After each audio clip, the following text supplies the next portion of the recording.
the director's chair.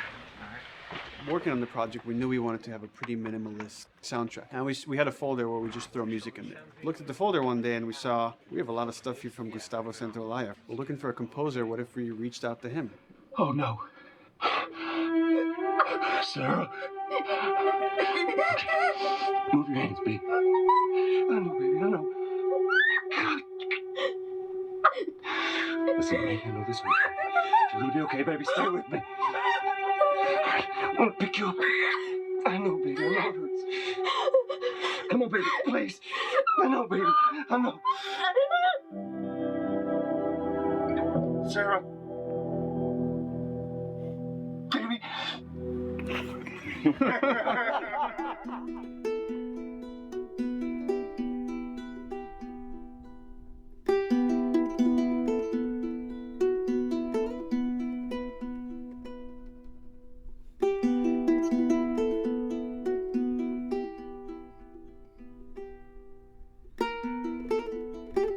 My life has been and still is kind of like a road movie. I grew up in Argentina. I came to the United States in 1978 because we had a horrible political situation in Argentina. We had a military dictatorship where 30,000 people disappeared at the hands of the government and many other more were tortured, and I was blacklisted. It was just impossible for me to keep on living there. I've been in jailed many times since I was probably 15 years old just because I had long hair and I play an electric guitar. So I had to embark on this trip. I can relate to that kind of need of movement and going to the next place and the next place and the next step. I'm always attracted to the possibility of getting involved with a project from the very beginning. I like to work from the script and talking to the director. It's never been, oh, give me a piece like this or give me a music that's this. It's just been very high level. Here's what the story's about. Here are the themes. Go write some stuff. Since I don't know how to really read or write music, the way I produce music is actually recording it. So I like to come early in the projects, and I did in The Last of Us.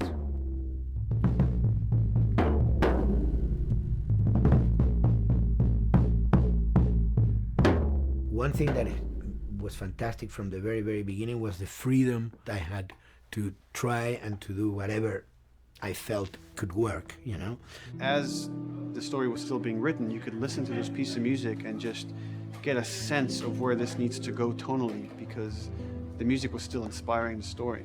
So that was the great thing of having the music written so far in advance. And at the beginning, I mean, I was going really out with some things, and sometimes some of those things were the ones that they liked the most, you know? So I really felt very motivated to work, and I enjoyed immensely working. It was this very organic back and forth experience where one element was inspiring the other and vice versa. I needed to go into some more dark places, more textural and not necessarily melodic.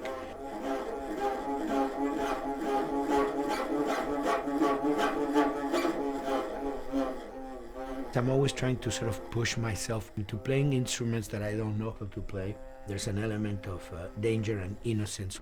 Lennon once said, you know, give me a tuba and I will be able to do I'm an artist. I should be able to do something.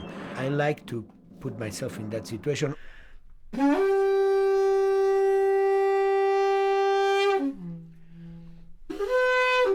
So these are just PVC pipes, the one you use, you know, in construction.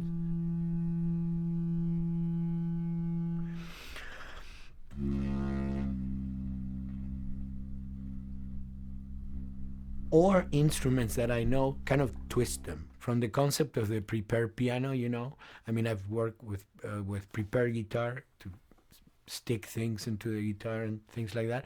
And also in The Last of Us in particular, I work with a detuned guitar. So I really tune the guitar extremely low. And the result is, you know, strings that are very loose and will produce not only sound, but produce noise.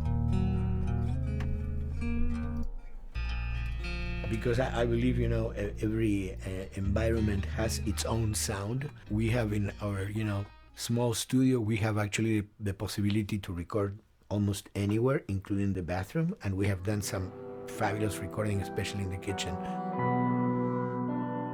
when you score to picture, which is something that I don't do, then you know what you're going to expect.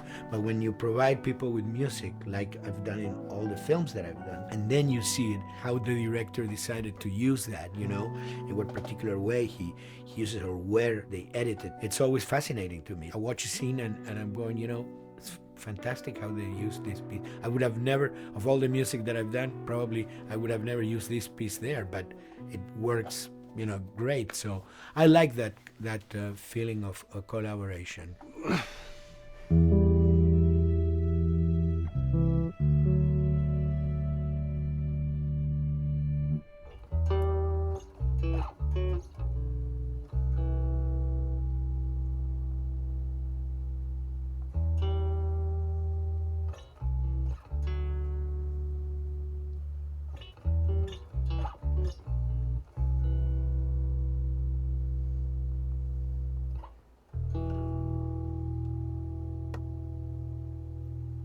I think, you know, the guys also that work in programming and adapting that music to the game, they should share a lot of the credit for the end result. In the beginning, there was silence. Yes. Then they hired sound designers. Then the they regretted came. that decision.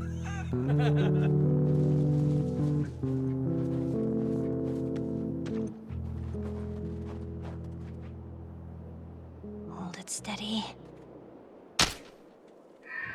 Ha! Got you! In a much quieter environment like that, we really had to fill out the soundscape with much more natural sounds, much more detailed, delicate sounds. The tension comes from the lack of sound, in a way. Your brain is thrown off because where I expect to hear buses and crowds, all of a sudden I hear wind and leaves rustling. Again, it's creepy and beautiful at the same time because it's almost like I'm going on a hike, but I'm in a downtown area.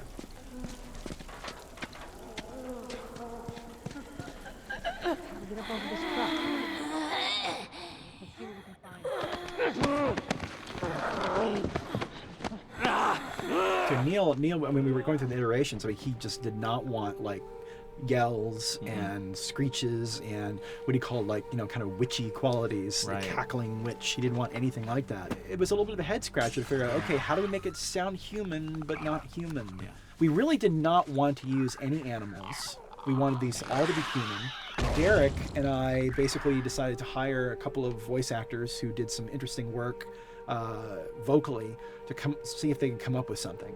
And we worked with this girl, Misty Lee. She started giving us these really great screeches.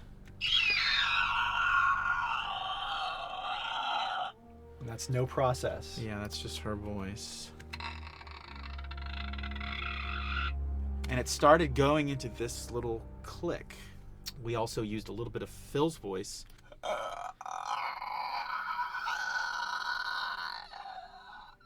We'd combine that also with an occasional Derek. That's just me, you know, moving my tongue. And what that kind of did was it sort of grounded it all, like maybe in the mouth area, the wetness, all that kind of stuff. And it adds a nice texture, actually. This is a composite of all the bits I just told you about.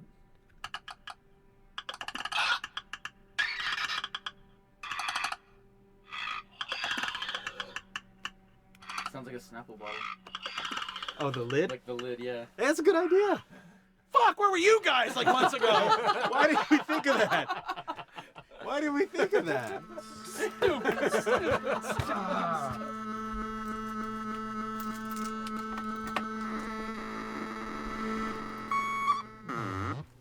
Viewers at home, you're probably wondering what this is. Let me tell you. About 10 years ago, I saw this Synthie A suitcase synth. I wanted to get one. This finally arrived in January, just in time to start using. I thought, well, what can I do with this?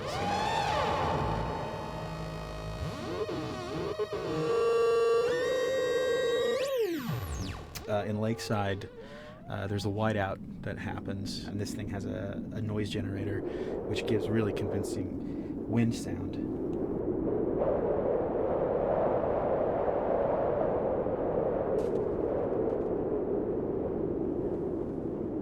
The military still has technology. There's sirens and alarms, so I wanted to try some new concepts.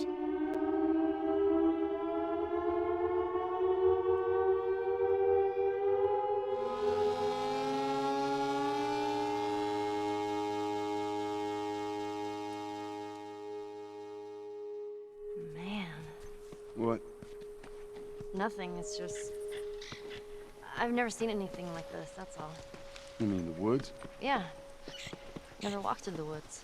It's kind of cool.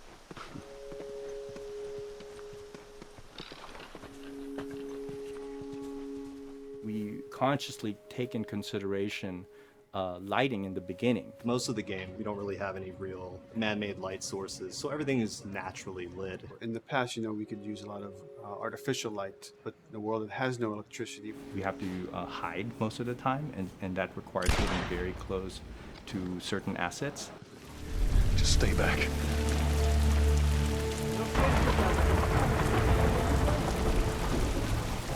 Otherwise, can't. Detail's expensive, and if you build up too much of it, you end up running into technical problems, right? Your engine slows down. When the frame rate goes down, everyone can bring up the profiling tools and see which parts of the frame actually cause the drop of the frame rate.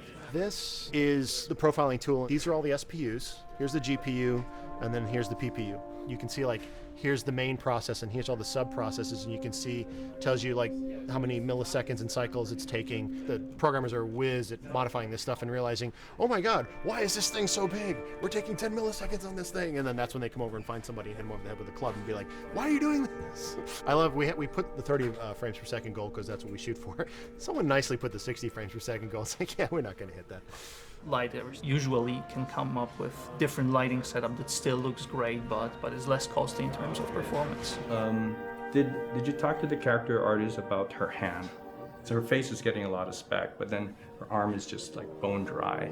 You think something we can tweak in shader? We'll have to send back to character team Michael to take a look. I can play with the lights and see if that's creates more like spec. Yeah. I've never ever focused so much on lighting and how much sensitivity there is to that here. One of the first lighting scenarios I had to do was like 7 a.m. like overcast, and I'd like wake up early and like take photos with my phone. What color are the shadows? What color is the light?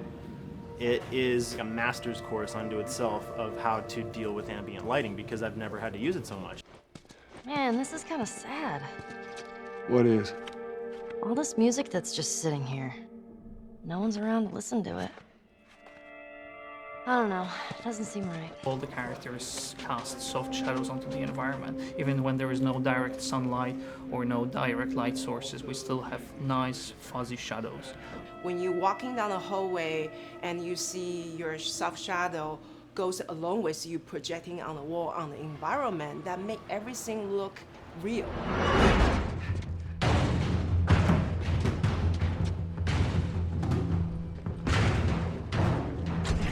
Follow me through here. Okay. The flashlight brought a whole new spin on it. So some of the environments end up being really, really dark, and you need the flashlight to get around. Give me your hand.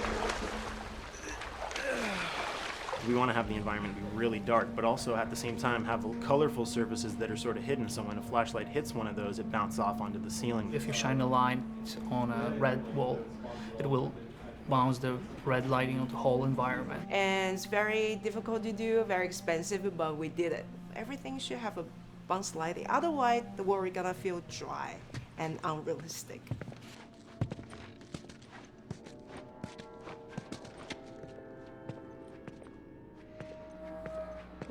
I guess this is where the assholes sleep. I mean, slept. This engine is really driven in a way towards a very high level of cinematic control over each frame.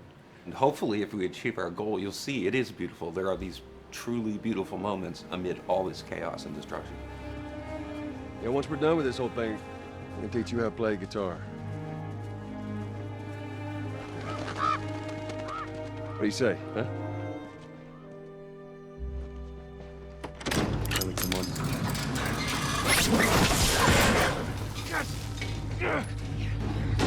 I got you. Damn it, Bill. What just happened?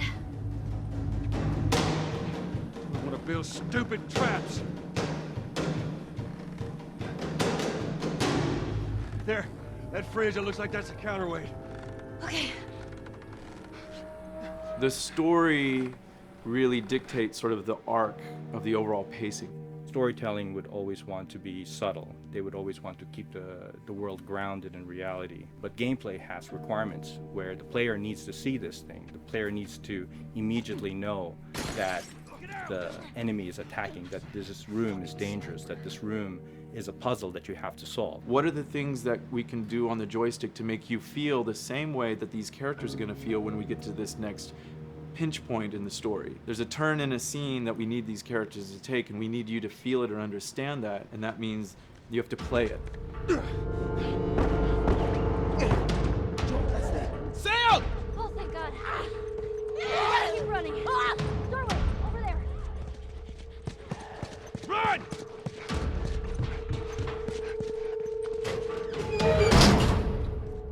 We really want to make sure that there's that contrast between the negative space and then the high tension spikes.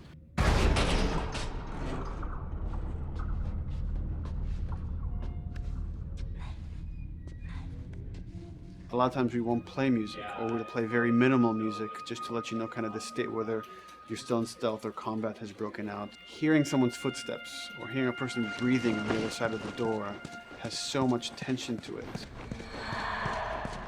You hear that? Shh, quiet. You feel the tension of the world, make you question whether you want to engage with these guys or kind of try to stealth around them. That's another reason why we don't have traditional cover in the game. You smoothly move around everything, contextualizing with the environment, but you're never locked down. We want the player to, with that crafting system, with the scavenging system, with all of the abilities available to them, to constantly be moving around and changing as the moment arises. Gameplay is all about, I have a limited set of tools, and how am I going to use those tools and those limitations to overcome this obstacle in front of me. And that obstacle might be infected, might be another class of humans that wants to kill me for a bottle of alcohol in my shoes.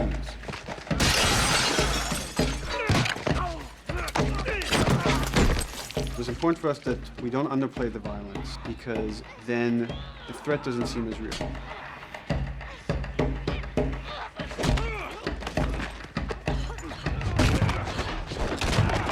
We see video games as this incredible medium to tell stories. We want to treat it as equals to books or comics or TV or movies. This is subject matter that would not be considered out of the ordinary to tell in one of those other forms of entertainment. Fucking hunters. See, this could have been us. We wanted you to buy just the desperation of these people and why they're behaving this way, because it's so brutal. And at the same time, we didn't want to make it so over the top, stylizing it, so then it doesn't become as real. It was important for us actually to hit that middle ground where it's kind of disturbing.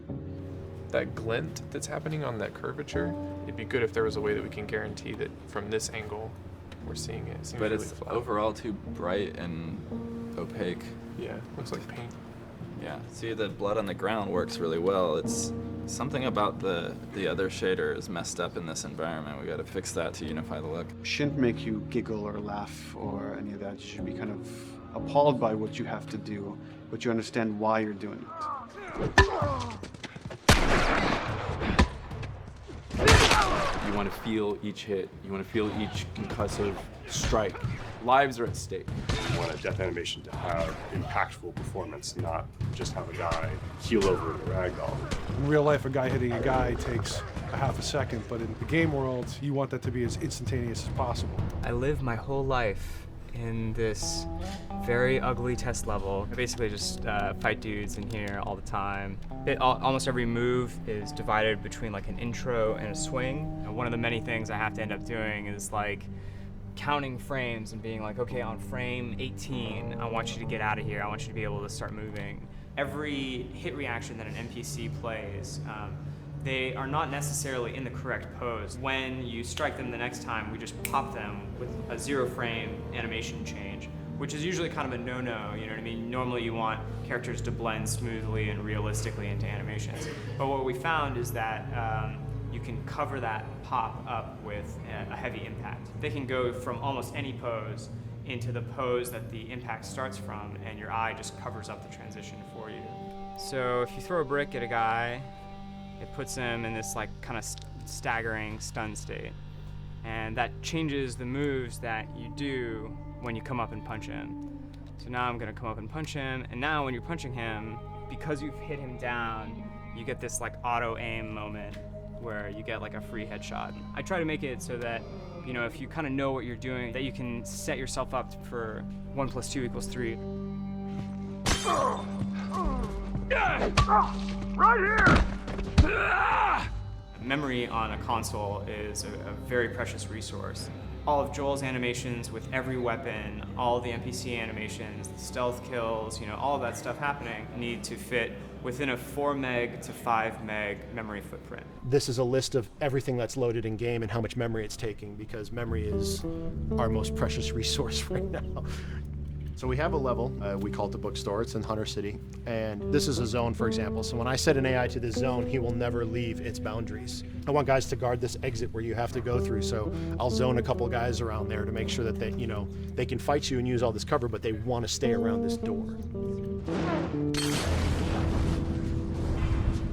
This is another key component of the AI, is what we call the nav mesh. This defines the overall play space of where an AI knows he can or cannot go. Hey look, that's where a cover used to be, and there's a hole cut out for it. I gotta fix that. Here's some other wonderful things. See these little red polygons? Yeah, that means they're not linking right for some reason, so that means they can't really walk through here properly. It's a bug, and I need to fix it. Welcome to my life.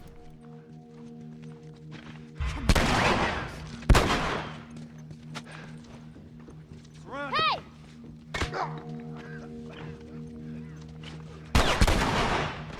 If you look at a lot of games, NPCs are usually only alive for, you know, a few seconds before the player ends up shooting them and then they're dead. We want our guys to be much more dangerous and much more threatening, which means they have to be alive for longer. They need to exist in the world for longer, which means you as the player can witness them acting out their behaviors for longer.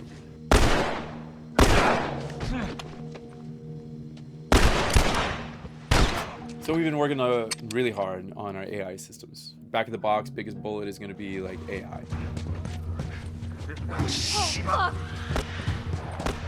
So we tried a number of different prototypes with the buddies, including having Ellie be super independent of you. She would try to flank the enemies, get behind them, or get between you and them. And a lot of times those decisions should surprise you, just like a real person, a real character would surprise you. And we discovered after many different prototypes, the best thing for her to do generally is to stay very near you.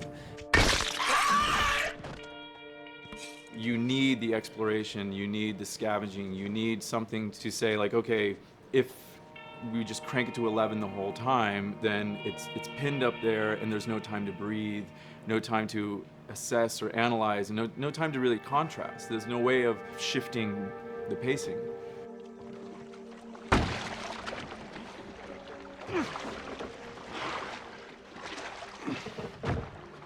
Puzzles are really weird, especially like Naughty Dog puzzles. I think they're very simple and satisfying.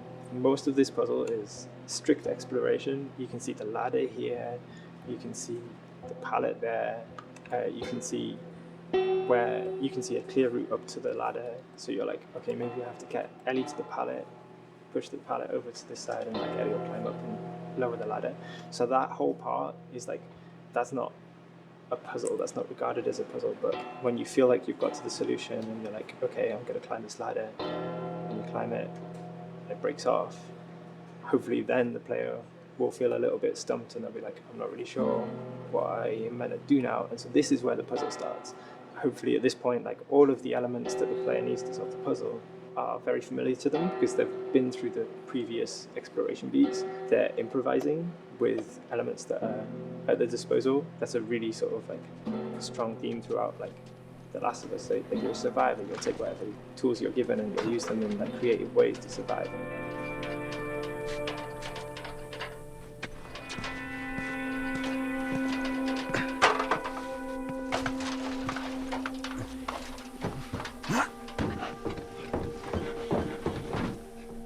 We set out to create something kind of new to Naughty Dog, this crafting system. Our lead designer, Jacob Minkoff, he got this book of like the survivalist handbook and homemade munitions and all sorts of funny stuff. Just start reading about okay, if I was just wandering around in a collapsed society, this world, what stuff that seems like I could find? Alcohol and sugar, you know, if you want to make a smoke bomb. It's difficult to balance the right amount of resources against what you think the player's going to need and making sure that the player feels like they're getting just enough to survive, but not too much that they feel like they're a powerhouse. We wanted you to be forced to make some choices in the world that showed how depleted the resources were. So if there's a particular point in the story where the characters are having a particularly difficult time surviving, then we want you as the player to be finding fewer items, farther apart, harder to survive. We will item starve you at the same time that those characters are feeling starved and worn out. Then you expose something to them. Oh, here's a cache, and if I can just get into that cache. Oh, look, there's a wealth of things in here. God, I was so worried. My health was low.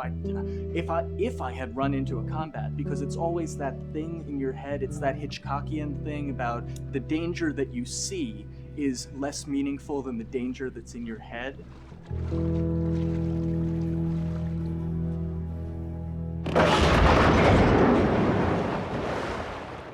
When we're designing the levels, you know, it's nice to have the stuff that we know people are going to encounter. You know, we kind of call this some of the critical path stuff. These are the things that 9 out of 10 players are going to find. They're right in the way. It's where you have to go. And then whenever designing a level, you want to have that little nook and cranny, right? You want to reward the player being like, oh, you went over here. And then you also want to have that other second nook and cranny.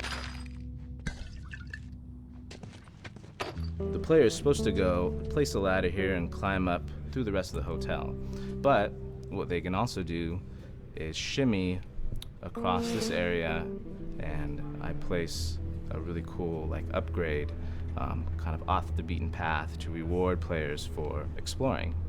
So if they come all the way over here, they're gonna get this really cool training manual. It's a funny little bit of trivia. The HUD system, not the menus, not like when you hit start and stuff, but the actual HUD system where you see the reticles and stuff, was literally created for an E3 demo early in Uncharted 1, and that's been our HUD system, the foundation of our HUD system for the last 4 games. First time in Naughty Dog's history, we hired Alex.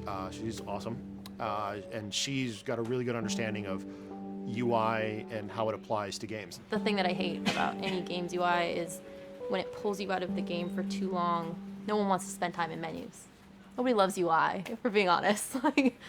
Weapon slotting has probably gone through more iterations than any other system. The stuff that we finally ended up implementing, you press select, you get into this menu, then you D-pad left and right through the slots, and then D-pad up and down will change the weapon, and then you don't have to press X or anything, you just select out of it. When you're still, like Joel is here, that's fine, but then as soon as you get into an actual situation, so I'm gonna go over here and cause some trouble. Okay, so here they come, oh god. All right, so now I'm out of ammo. Now I need to get back in that menu. I have to run away from them, get into the menu, get out of it.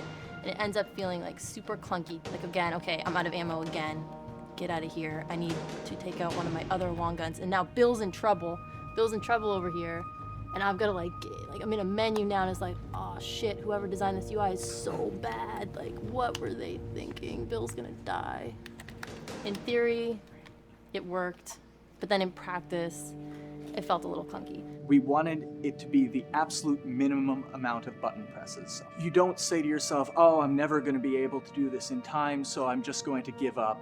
I'll die, I'll restart, let me try again. You want to always make the player feel that there is a way to survive. They can just do this fast enough. And what's gonna go in now, if you just left, right, D-pad through this stuff, you swap out your guns, between long gun and short gun. If you're now on this gun and you were to hold X to pick your gun. So it all happens within the same system that you're using to slot the weapons. The first iteration that I did on that was awful. It just took way too long to get in. It was just a mess. QA was so upset at me all the time. I'm sure they hate me now because of that system.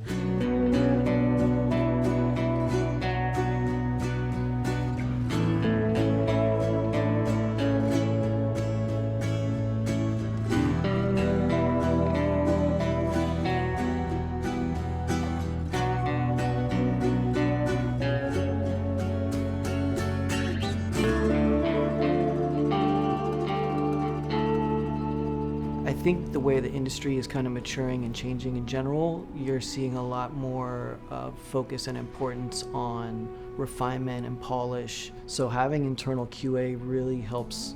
The industry is kind of changing from QA being this like tighten up the graphics on level 3 bro kind of vibe to like really being a more technical, mental, investigative job. On the publisher side, it's more reactive towards the code being delivered in a stable, controlled environment. Whereas on the developer side, especially at Naughty Dog, we are going beneath the art and the design. We're given enough weight where we can go up to somebody and be like, look, you have to fix this. Why? Come over, I'll show you. That kind of feedback, I would love to be able to say like, that was us, but it gets so diffused throughout the iteration process that you're just kind of like adding your, I guess like genes into the gene pool and then just seeing what happens, you know what I mean?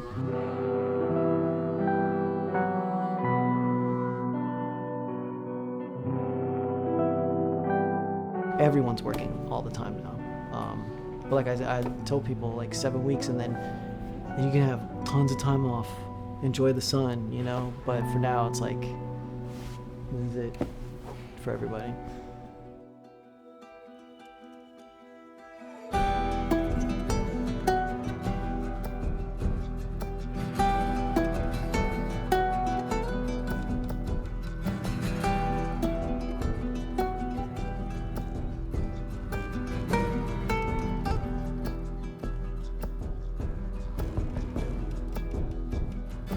Crunching is part of making games.